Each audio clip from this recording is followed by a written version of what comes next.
Hello and welcome to Our Place in Sicily, our travel edition.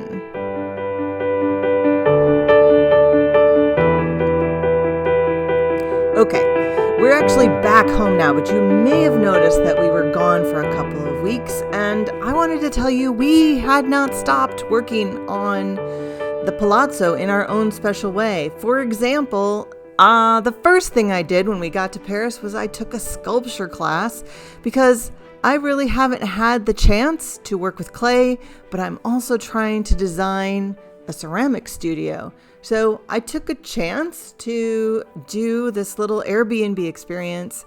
I loved it so much. It was a great way to kick off our trip. And then I'm looking for inspiration in other ways. So if you look at this mood board here, this is for our coat closet. You may notice the pigeons on the wallpaper, and it is pigeon themed. And so this little guy came and sat next to us while we were having lunch.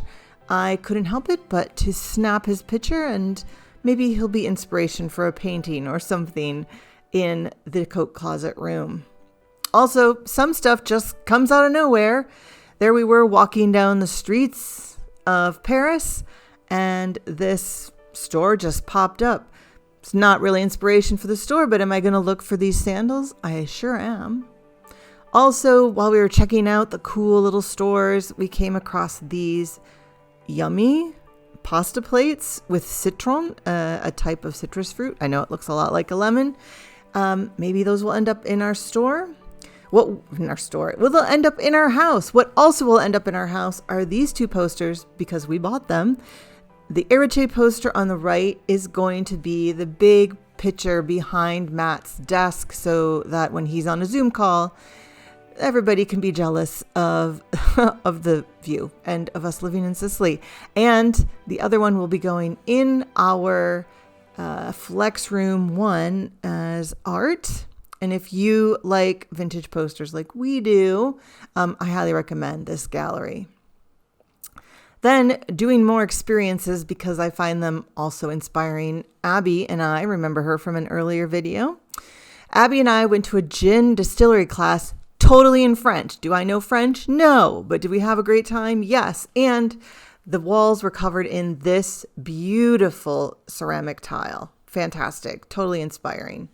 Also inspiring was this like food porn kind of vegetable stands. I will tell you that cherries there were 34 euros a pound. We came home to Sicily and they're like $2.99 a pound. So much more affordable here by a lot. Walking down the street in any place, you can find inspiration, but it was especially easy in Paris. The beautiful mosaic on here really is inspiring me to think about maybe mosaicing the wall outside of where our kiln room will be. Also inspiring from walking down the street, this little sculpture in a window, and I have all this wood that I could maybe carve. After Paris, we headed towards Rome, Abby and I, because she had to go back to her dig at Hadrian's Villa, and this is the pool I hung out at. And Abby would join me in the evenings, and together the two of us spent time sort of walking inside the pool and deciding what would be the right shape and size for our own courtyard. And I can't leave out these gorgeous walls from Hadrian's Villa. The beauty of the striations of every layer was magnificent to see. I loved it all. Abby was telling me how everything was made. And what I really realized is that we were making a great decision because we too had decided to keep part of our dining room with the stone and the layers exposed. So I was feeling pretty smart on that day. And that's it for our short and sweet summer little travel ideas and ways to find inspiration as you're out and about. We hope whether you're having a staycation, a vacation, or even just on your way to work, you're able to find inspiration to make your life a little more special. Until next time, ciao, ciao.